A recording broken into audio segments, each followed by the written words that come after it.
ആകാശവാണി. നമസ്കാരം. പ്രാദേശിക വാർത്തകൾ വായിക്കുന്നത് ബിന്ദു വിനോദ്.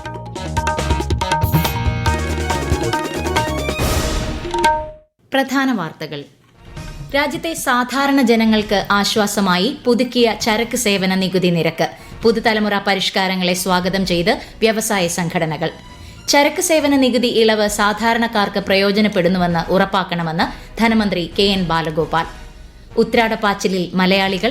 തിരുവോണത്തെ വരവേൽക്കാനൊരുങ്ങി ദൈവത്തിന്റെ സ്വന്തം നാട്. സംസ്ഥാനത്ത് വരും ദിവസങ്ങളിലും മഴ തുടരുമെന്ന കാലാവസ്ഥാ മുന്നറിയിപ്പ്. 4 ജില്ലകളിൽ ഇന്ന് മഞ്ഞ ജാഗ്രത. ഏഷ്യ കപ്പ് ഹോക്കി ചാമ്പ്യൻഷിപ്പിന്റെ സൂപ്പർ 4 മത്സരത്തിൽ ഇന്ന് ഇന്ത്യ മലേഷ്യയെ നേരിടും.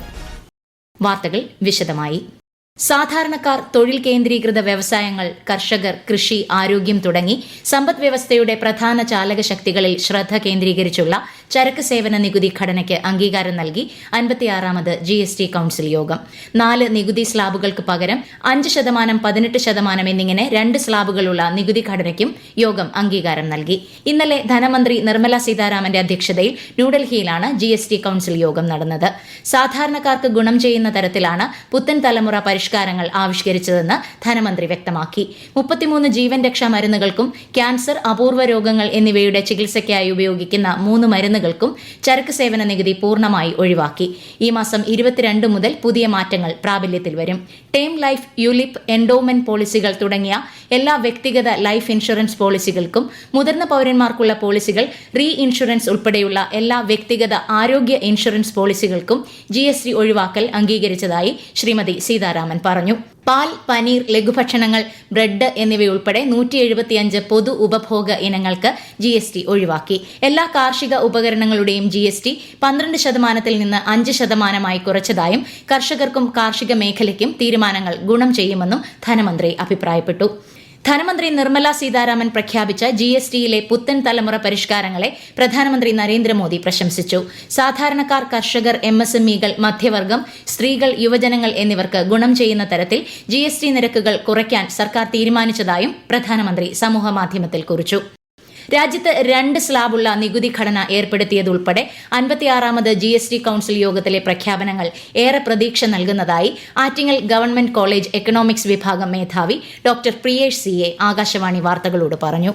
GST കൌൺസിലിന്റെ 56ാമത് മീറ്റിംഗിൽ സുപ്രധാനമായ തീരുമാനങ്ങളാണ് ഗവൺമെന്റ് ഓഫ് ഇന്ത്യ എടുത്തിരിക്കുന്നത്. നമ്മുടെ 33ഓളം ലൈഫ് സേവിംഗ് മരുന്നുകളുടെ ടാക്സ് 0% മാറുന്നു. കർഷകർ വ്യാപകമായി ഉപയോഗിക്കുന്ന ബയോ ഫെർട്ടിലൈസേഴ്സ് പോലുള്ള കാർഷിക ഇൻപുട്ടിന്റെ ടാക്സ് 5% കുറയുന്നു. അങ്ങനെ വളരെ വിപ്ലവകരമായ തീരുമാനങ്ങളാണ് വന്നിരിക്കുന്നത്. ഇതിന്റെ ഗുണം ഏറ്റവും കൂടുതൽ കിട്ടുന്ന പാവപ്പെട്ടവർക്കും കർഷകർക്കും സാധാരണക്കാർക്കും മിഡിൽ ക്ലാസിനും ഒക്കെയാണ്. ചെറിയ കാറുകളുടെ വില, നിത്യോപയോഗ സാധനങ്ങളുടെ വില, മറ്റ് നമ്മൾ വീടുകളിൽ ഉപയോഗിക്കുന്ന ഫ്രിഡ്ജ്, വാഷിംഗ് മെഷീൻ, TV ഇതിന്റെയൊക്കെ വില ഭയങ്കരമായി കുറയുന്നതനുസരിച്ച് നമ്മുടെ രാജ്യത്ത് ഉപഭോഗം വർദ്ധിക്കുകയും ആ ഉപഭോഗം വർദ്ധിക്കുന്നതനുസരിച്ച് സംസ്ഥാന സർക്കാരുകളുടെയും കേന്ദ്ര സർക്കാരിന്റെയും റവന്യൂ വർദ്ധിക്കുകയും ജനക്ഷേമപരമായ കാര്യങ്ങളിലേക്ക് ചെലവഴിക്കുന്നതിന് സർക്കാരിന്റെ സാമ്പത്തിക സ്ഥിതി വർദ്ധിക്കും.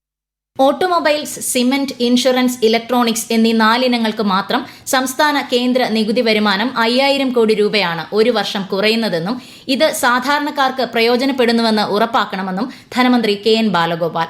പലപ്പോഴും നികുതിയിൽ കുറവ് വരുത്തുമ്പോൾ ഉൽപാദകർ വില കൂട്ടാറാണ് പതിവെന്നും 390ഓളം സാധനങ്ങൾക്ക് നികുതി കുറച്ചത് ജനങ്ങളിലേക്ക് എത്തണമെന്നും അദ്ദേഹം പറഞ്ഞു. പുതുതലമുറ GST പരിഷ്കാരങ്ങളെ സ്വാഗതം ചെയ്ത് രാജ്യത്തെ വ്യവസായ സംഘടനകൾ. നികുതി ഘടന ലളിതമാക്കുന്നത് ബിസിനസ് എളുപ്പമാക്കുമെന്നും വിവിധ സംഘടനകൾ അഭിപ്രായപ്പെട്ടു.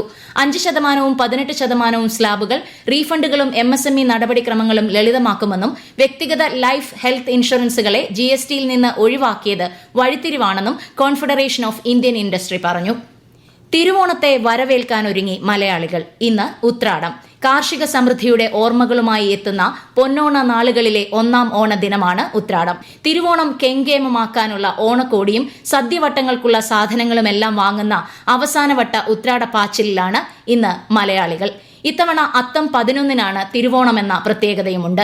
സംസ്ഥാന സർക്കാരിന്റെ ഓണം വാരാഘോഷത്തിന് ഇന്നലെ തുടക്കമായി. ഈ മാസം 9 വരെ 33 വേദികളിലായി വൈവിധ്യമാർന്ന പരിപാടികളുമായാണ് ഇത്തവണത്തെ ഓണം വാരാഘോഷം.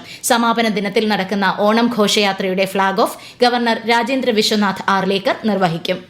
തിരുവോണത്തെ വരവേൽക്കാനുള്ള അവസാനവട്ട ഒരുക്കത്തിലാണ് തിരുവനന്തപുരം. ഉത്രാടപ്പാച്ചിലിൽ തലസ്ഥാനത്തെ വസ്ത്ര വ്യാപാര സ്ഥാപനങ്ങളിലും പച്ചക്കറി കടകളിലുമെല്ലാം വൻ തിരക്കാണ് അനുഭവപ്പെടുന്നത്. തിരുവനന്തപുരത്തെ ഓണവിശേഷവുമായി ആകാശവാണി ജില്ലാ പ്രതിനിധി രജു കോലിയക്കോട്.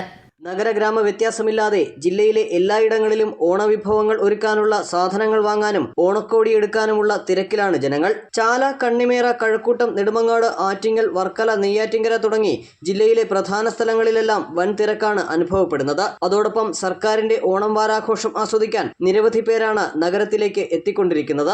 ഓണാഘോഷത്തോടനുബന്ധിച്ച് നഗരത്തിൽ ഗതാഗത നിയന്ത്രണവും പോലീസ് ഏർപ്പെടുത്തിയിട്ടുണ്ട്.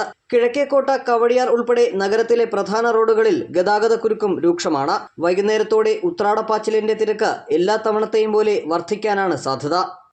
ഉത്രാട ദിനമായ ഇന്ന് സപ്ലൈകോയിൽ തിരഞ്ഞെടുത്ത സബ്സിഡി ഇതര സാധനങ്ങൾക്ക് 10% വരെ വിലക്കുറവ്. ഓണത്തോടനുബന്ധിച്ച് സപ്ലൈകോ നൽകുന്ന ഓഫറിനും വിലക്കുറവിനും പുറമെയാണ് ഇത്. അരി, എണ്ണ, സോപ്പ്, നെയ്യ്, ഡിറ്റർജന്റുകൾ, ശബരി ഉൽപ്പന്നങ്ങൾ തുടങ്ങിയവയ്ക്ക് അധിക വിലക്കുറവ് ലഭിക്കും. ഈ വാർത്തകൾ ആകാശവാണിയിൽ നിന്ന്. ആകാശവാണി വാർത്തകളും വാർത്താധിഷ്ഠിത പരിപാടികളും all India radio news Thiruvananthapuram YouTube ചാനലിലും all India radio news Thiruvananthapuram Facebook പേജിലും AR News_ തിരുവനന്തപുരം ഇൻസ്റ്റഗ്രാം അക്കൌണ്ടിലും AR News_TVM X ഹാൻഡിലും ലഭ്യമാണ്. ഓണം പൂജകൾക്കായി തുറന്ന ശബരിമലയിൽ ഉത്രാടം ദിനമായ ഇന്ന് പുലർച്ചെ 5 മണി മുതൽ വൻ ഭക്തജന തിരക്കാണ്. ഉത്രാടം, തിരുവോണം, അവിട്ടം ദിനങ്ങളിൽ സന്നിധാനത്ത് ഓണസദ്യ ഉണ്ടായിരിക്കും. ഓണക്കാല പൂജകൾ പൂർത്തിയാക്കി ചതയം ദിനമായ 7-ന് രാത്രി 9 മണിക്ക് നടയടയ്ക്കും. തിരുവോണ ദിനത്തിൽ പൂക്കളം ഒരുക്കാൻ നാട്ടിൽ തന്നെ കുറഞ്ഞ വിലയ്ക്ക് പൂക്കൾ ലഭ്യമാകുന്നതിന്റെ സന്തോഷത്തിലാണ് ആലപ്പുഴക്കാർ. 1 കിലോ ബന്ദിപ്പൂവിന് 250 രൂപ വരെ മാർക്കറ്റ് വിലയുള്ളപ്പോൾ ജില്ലയിൽ 150 രൂപയ്ക്കാണ് പൂക്കൾ ലഭ്യമാകുന്നത്. വിശദാംശങ്ങളുമായി ആകാശവാണി ആലപ്പുഴ ജില്ലാ പ്രതിനിധി R രവികുമാർ. കഞ്ഞിക്കുഴി പ്രദേശത്ത് 100-ലധികം കർഷകരാണ് ഇത്തവണ ബന്ദി കൃഷി ചെയ്തത്. മറുനാട്ടിലെ പൂക്കളുടെ വിലയേക്കാളും കുറഞ്ഞ വിലയ്ക്കുള്ള വിൽപ്പന ജനശ്രദ്ധ പിടിച്ചുപറ്റി. കഞ്ഞിക്കുഴി ഗ്രാമപഞ്ചായത്ത് 1-ാം വാർഡിലെ VP സുനിൽ എന്ന കർഷകനാണ് ഏറ്റവും വലിയ പൂന്തോട്ടം ഒരുക്കിയിട്ടുള്ളത്. ഇവിടെ മാത്രം 3000 കിലോ പൂക്കൾ വിളവെടുത്തു. ഓറഞ്ച്, മഞ്ഞ നിറങ്ങളുള്ള ബന്ദിപ്പൂക്കളാണ് കഞ്ഞിക്കുഴി ഗ്രാമപഞ്ചായത്തിന്റെ പ്രത്യേക പദ്ധതി പ്രകാരം പരമ്പരാഗത കർഷകർക്കൊപ്പം കുടുംബശ്രീ അയൽക്കൂട്ടങ്ങളും സ്വാശ്രയ സംഘങ്ങളും ഇക്കൊല്ലം വ്യാപകമായി കൃഷി ചെയ്തത്. രാജ്യത്തുടനീളമുള്ള പോലീസ് സ്റ്റേഷനുകളിൽ CCTV ക്യാമറകൾ പ്രവർത്തനരഹിതമാണെന്ന് ചൂണ്ടിക്കാട്ടി സ്വമേധയാ കേസെടുത്ത് സുപ്രീംകോടതി. ഇത് സംബന്ധിച്ചുള്ള മാധ്യമ വാർത്തകളുടെ അടിസ്ഥാനത്തിലാണ് ജസ്റ്റിസ് വിക്രംനാഥും ജസ്റ്റിസ് സന്ദീപ് മേത്തയും അടങ്ങുന്ന ബെഞ്ച് നടപടി സ്വീകരിച്ചത്. മാധ്യമ റിപ്പോർട്ട് അനുസരിച്ച് 8 മാസത്തിനുള്ളിൽ രാജ്യത്ത് ഏകദേശം 11 പേർ പോലീസ് കസ്റ്റഡിയിൽ മരിച്ചിട്ടുണ്ട്. എല്ലാ സംസ്ഥാന കേന്ദ്രഭരണ പ്രദേശ സർക്കാരുകളും അവരുടെ കീഴിൽ പ്രവർത്തിക്കുന്ന എല്ലാ പോലീസ് സ്റ്റേഷനുകളിലും CCTV ക്യാമറകൾ സ്ഥാപിക്കുന്നുണ്ടെന്ന് ഉറപ്പാക്കണമെന്ന് 2020 ഡിസംബറിൽ സുപ്രീംകോടതി ഉത്തരവിട്ടിരുന്നു. എന്നാൽ ഇപ്പോഴും പല പോലീസ് സ്റ്റേഷനുകളിലും ക്യാമറകൾ സ്ഥാപിച്ചിട്ടില്ല. ക്യാമറകൾ സ്ഥാപിച്ചിട്ടുള്ള സ്റ്റേഷനുകളിലാകട്ടെ അവ പലതും പ്രവർത്തനരഹിതമായ നിലയിലാണെന്നും കോടതി നിരീക്ഷിച്ചു. സംസ്ഥാനത്ത് വരും ദിവസങ്ങളിലും മഴ തുടരുമെന്ന് കാലാവസ്ഥാ മുന്നറിയിപ്പ്. കോഴിക്കോട്, വയനാട്, കണ്ണൂർ, കാസർഗോഡ് ജില്ലകളിൽ ഇന്ന് മഞ്ഞ ജാഗ്രത നൽകിയിട്ടുണ്ട്. കേരളം, കർണാടകം, ലക്ഷദ്വീപ് തീരങ്ങളിൽ ഇന്നും മത്സ്യബന്ധനത്തിന് വിലക്കേർപ്പെടുത്തി. ഏഷ്യാകപ്പ് ഹോക്കി ചാമ്പ്യൻഷിപ്പിന്റെ സൂപ്പർ 4 മത്സരത്തിൽ ഇന്ന് ഇന്ത്യ മലേഷ്യയെ നേരിടും. രാത്രി 7:30-നാണ് മത്സരം. ഇന്നലെ നടന്ന ആദ്യ സൂപ്പർ 4 മത്സരത്തിൽ ചൈനയെ എതിരില്ലാത്ത 2 ഗോളുകൾക്ക് മലേഷ്യ പരാജയപ്പെടുത്തിയിരുന്നു. രണ്ടാം സൂപ്പർ 4-ൽ ഇന്ത്യ കൊറിയ മത്സരം സമനിലയിൽ അവസാനിച്ചു. തിരുവനന്തപുരത്ത് നടക്കുന്ന കേരള ക്രിക്കറ്റ് ലീഗിന്റെ ഇന്നത്തെ ആദ്യ മത്സരത്തിൽ ആലപ്പി റിപ്പിൾസ് ഏരീസ് കൊല്ലം സെയിലേഴ്സിനെ നേരിടും. ഉച്ചയ്ക്ക് 2:30-നാണ് മത്സരം. കാലിക്കറ്റ് ഗ്ലോബ് സ്റ്റാർസും തൃശൂർ ടൈറ്റൻസും തമ്മിലാണ് രണ്ടാം മത്സരം. അമീബിക് മസ്തിഷ്ക ജ്വരം ബാധിച്ച് ഒരു കുട്ടിയെ കൂടി കോഴിക്കോട് മെഡിക്കൽ കോളേജ് ആശുപത്രിയിൽ പ്രവേശിപ്പിച്ചു. 10 വയസ്സുള്ള മലപ്പുറം സ്വദേശിയാണ് ചികിത്സയിലുള്ളത്. നിലവിൽ 4 കുട്ടികളും 2 മുതിർന്ന വ്യക്തികളുമാണ് ചികിത്സയിൽ കഴിയുന്നത്. രാജ്യത്തെ ഓഹരി വിപണികളിൽ നേട്ടം. ബോംബെ ഓഹരി സൂചിക സെൻസെക്സ് 363 പോയിന്റ് ഉയർന്ന് 80,929-ലും ദേശീയ ഓഹരി സൂചിക നിഫ്റ്റി 99 പോയിന്റ് നേട്ടത്തിൽ 24,813-ലും വ്യാപാരം തുടരുന്നു. സ്വർണ്ണവിലയിൽ നേരിയ കുറവ്. പവന് 80 രൂപ താഴ്ന്ന് 78,360 രൂപയും ഗ്രാമിന് 9,795 രൂപയുമാണ് ഇന്നത്തെ വില. പ്രധാന വാർത്തകൾ വീണ്ടും. രാജ്യത്തെ സാധാരണ ജനങ്ങൾക്ക് ആശ്വാസമായി പുതുക്കിയ ചരക്ക് സേവന നികുതി നിരക്ക്. പുതുതലമുറ പരിഷ്കാരങ്ങളെ സ്വാഗതം ചെയ്ത് വ്യവസായ സംഘടനകൾ. ചരക്ക് സേവന നികുതി ഇളവ് സാധാരണക്കാർക്ക് പ്രയോജനപ്പെടുന്നുവെന്ന് ഉറപ്പാക്കണമെന്ന് ധനമന്ത്രി KN ബാലഗോപാൽ. ഉത്രാടപ്പാച്ചിലിൽ മലയാളികൾ തിരുവോണത്തെ വരവേൽക്കാനൊരുങ്ങി ദൈവത്തിന്റെ സ്വന്തം നാട്. സംസ്ഥാനത്ത് വരും ദിവസങ്ങളിലും മഴ തുടരുമെന്ന് കാലാവസ്ഥാ മുന്നറിയിപ്പ്. 4 ജില്ലകളിൽ ഇന്ന് മഞ്ഞ ജാഗ്രത. ഏഷ്യ കപ്പ് ഹോക്കി ചാമ്പ്യൻഷിപ്പിന്റെ സൂപ്പർ 4 മത്സരത്തിൽ ഇന്ന് ഇന്ത്യ മലേഷ്യയെ നേരിടും. പ്രാദേശിക വാർത്തകൾ കഴിഞ്ഞു. അടുത്ത വാർത്താ പ്രക്ഷേപണം 12:50.